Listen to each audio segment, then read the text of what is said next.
दर्शकों नमस्कार। प्रधानमंत्री नरेंद्र मोदी की आज राजस्थान यात्रा रही।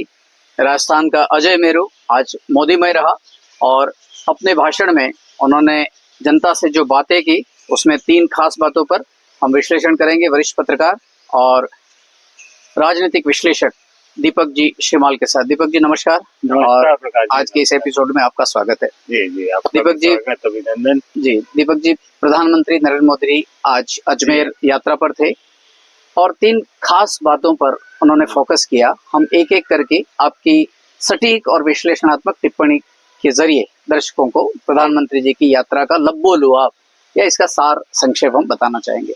सबसे पहले अभी अभी इजराइल यात्रा से लौटे और इजराइल यात्रा से लौटने के बाद आज अजमेर शहर में जनता के संबोधन में सबसे महत्वपूर्ण बात उन्होंने राजस्थान के रणबांकुरों को, उनकी वीरता की, उनकी बहादुरी की न केवल चर्चा की, अपितु ये कहा कि राजस्थान के वीर सपूतों को श्रद्धा से इजराइल जैसे देश में देखा जाता है। उन्होंने राजस्थान के वीर सपूत मेजर दलपत सिंह को याद किया और कहा कि वहां के हाइफा शहर को आजाद कराने में राजस्थान के रणबांकुरों और मेजर दलपत सिंह का विशेष योगदान था। मोदी जी के राजस्थान के संदर्भ में इस प्रकार की बात जोड़ना और इसके क्या माने निकाले जा सकते हैं? जी जी प्रकाश जी, आप क्योंकि शिक्षाविद भी रहे, साहित्यकार भी रहे और हर गेंद गूगली फेंकते हैं जी। आपने ऐसा सवाल पूछा है जी। तो प्रियंका गांधी जी। अब आप कहेंगे कि सवाल तो मोदी का है। जी जी। प्रियंका जी कहाँ से आ गई? जी। प्रियंका गांधी ने एक बहुत अच्छी बात कही, क्योंकि इसका मतलब वो स्टडी कर रही है और स्टडी करके ही उसने बोला है कि इनके भाषण लिखने वाले लोग बहुत अच्छे जी, लेकिन वो भूल गई जी कि भाषण ही अच्छे नहीं, भावनाएं भी अच्छी है। क्या बात है। तो भावनाएं इसलिए बढ़ती है आपकी जब आपके पास किसी चीज का ज्ञान हो, जी, अध्ययन हो जी। और वही चीज मोदी जी के पास है। मोदी जी कहीं पर भी जाते हैं जी, पूरी तैयारी के साथ, पूरे अध्ययन के साथ। और तीसरा जब उनकी वाणी में तेज आता है जी, वो उनकी भावनाओं का प्रवाह है। बिल्कुल तो ये कारण है कि इसके कारण से उन्होंने उस इतिहास को, जिसको संभवतः लोग याद नहीं करते हैं, जी जी, एक तीर से कई निशान लगा दिए। जी। और दीपक जी एक बात, मतलब उनकी प्रत्युत्पन्न मति कितनी लाजवाब और गजब की है कि इजराइल दौरे से लौट करके उन्हें शायद 72 घंटे भी नहीं हुए हैं और सीधे राजस्थान की धरती पर आकर के राजस्थान के सपूतों का जिक्र करना। जी जी बिल्कुल, वो उसका कारण सीधा सीधा समझो। आप इजराइल चलिए जी, इजराइल के प्रधानमंत्री खुद उनकी अगवानी के लिए आते हैं जी। एक पारिवारिक मिलन होता है वहाँ, पारिवारिक कहूँगा, पारिवारिक मिलन, जिस आत्मीयता से वो मिले हैं नेतन्याहू और उनकी पत्नी, वो आत्मीयता के सिवा कुछ नहीं है। एक खास बात आपने नोट की होगी, बीच में रोकूंगा, क्षमा करेंगे, एक खास बात और नोट की होगी कि प्रधानमंत्री जी से जब उनका मिलना हुआ नेतन्याहू का, तो उन्होंने जो वेशभूषा पहनी थी वो भारतीय कपड़ों में थे। जी जी बिल्कुल बिल्कुल, वही मैं आपको बताना चाह रहा हूँ जी।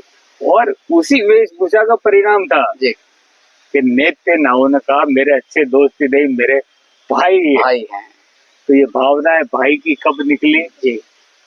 वो मोहब्बत का दरिया, मैंने कहा था कोई मोहब्बत की दुकान है हिंदुस्तान में खोलता, लेकिन मोहब्बत का दरिया तो नेतन्याहू ने दिखा दिया, बहा दिया था जी। दीपक जी एक और खास बात कही प्रधानमंत्री ने, जब भी वो राजस्थान की धरती पर आते हैं, आपको तो बहुत अच्छी तरीके से याद भी होगा और आप ही ने एक राजनीतिक विश्लेषणात्मक एपिसोड में ये कहा था पेपर लीक प्रकरण को लेके।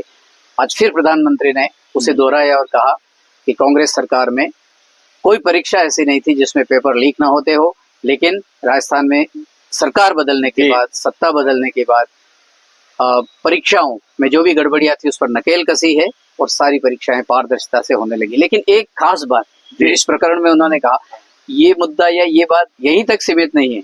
प्रधानमंत्री जी ने ये कहा कि गड़बड़ी करने वालों पर या पेपर लीक करने में जो दोषी लोग हैं उन पर कार्यवाही हो रही है। तो इसका क्या अर्थ निकाला जाए?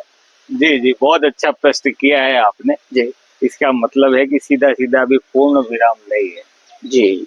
जो चिल्ला रहे हैं, छटपटाते हुए चिल्ला रहे हैं, उन लोगों के लिए जिसको कहते हैं जले पे नमक छिड़कना जी, तो वो नमक था, वो मोदी जी इशारों इशारों में छिड़क के गए हैं। क्योंकि एक जो चिल्लत है ना, पर्ची सरकार, पर्ची सरकार जी, लेकिन ये सरकार जो चल रही है जी, और जिस अंदाज से चल रही है, क्योंकि उससे पहले तो कोई भी रहा हो जी, आपस में एक दूसरे का तालमेल रहता था जी, चाहे वो हरदेव जोशी और भैरव सिंह शेखावत रहे हो, चाहे वसुंधरा राजे और अशोक गहलोत रहे हो, लेकिन अब की बार नई पर्ची आई है तो नए जादू तो दिखने बस इसमें ताल ताल है, मेल मेल नहीं है। जी, ताल बजाया जाए तो वही ताल का संकेत है। एक खास और आखिरी बात जो प्रधानमंत्री के आज के भाषण में रही, उन्होंने एक इसको राष्ट्रीय संदर्भ में भावनात्मक रूप से उठाया है कि हमने जो AI समिट की बात थी उस पर आपने एक विशेष एपिसोड भी किया था। उन्होंने कहा कि हम विश्व में भारत की साख और मजबूत बनाने के लिए, विश्व में भारत की पहचान को बुलंदियों पर ले जाने के लिए हमने AI समिट किया। लेकिन कुछ लोग थे, उन्होंने एक शब्द काम में लिया है कि इनकी देश को बदनाम करने की पुरानी आदत है, तो उस पुरानी आदत को उन्होंने उस AI समिट के दौरान भी दर्शाया और देश को बदनाम करने की साजिश रची। तो इस कथन के पीछे या मोदी के इस वक्तव्य के पीछे क्या अर्थ निकाला जाना चाहिए? जी बिल्कुल बिल्कुल, अगर कल का ही दिल्ली का ही जो उनका वक्तव्य था कि राहुल गांधी जिनको बब्बर शेर कह रहे थे, तो चुटकी लेते हुए प्रधानमंत्री नरेंद्र मोदी ने कहा था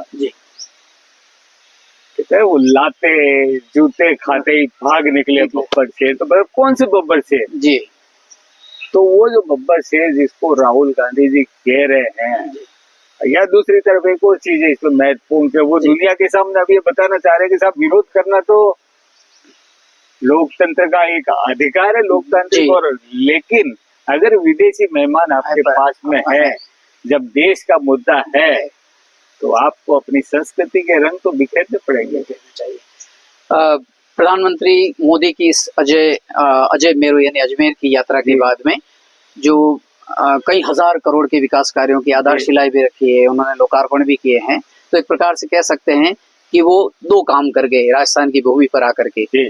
पहला काम वो भावनात्मक रूप से आम जन को अपने साथ वो तो माहिर है जोड़ने में, तो जोड़ गए, लेकिन विकास की गंगा बहाने के लिए उन्होंने होली के अवसर पर, होली के त्योहार से पूर्व ही वो विकास के रंग भी बिखेर गए।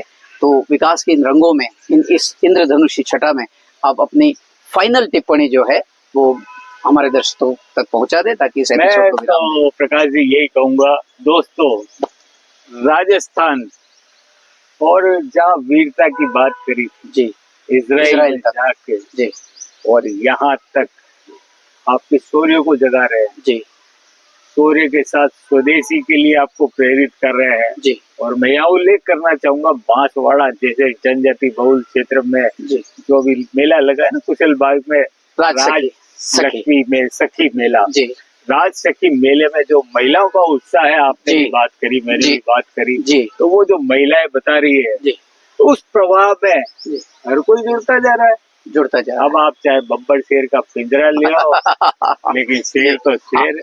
पर दीपक जी, ये जो पीछे शेर जो खड़ा है, आपकी बातें, आपकी टिप्पणियां ध्यान से सुन रहा है, अब इसकी प्रतिक्रिया पर तो हम अभी कुछ नहीं कह पाएंगे, शेर ही सुनाएगा हमें। लेकिन इतना जरूर है दोस्तों की अगर आप किसी को शेर बब्बर शेर कहते हो जी, तो मैं तो मोदी को रिंग मास्टर कहता हूँ जी जी, तो उनके इशारे पर ही नाचता है वो। ठीक है, तो आज के एपिसोड में हमें विराम लेने का समय आ गया, दर्शकों से लेते हैं विदा। धन्यवाद और नमस्कार। और नमस्कार दोस्तों, आप भी बने तो शेर बब्बर शेर नहीं बनना है तो रिंग मास्टर बनो। सर्कस देखा होगा, एक हंटर आता है दोनों से और शेर नाचने लगता है। नमस्कार, धन्यवाद।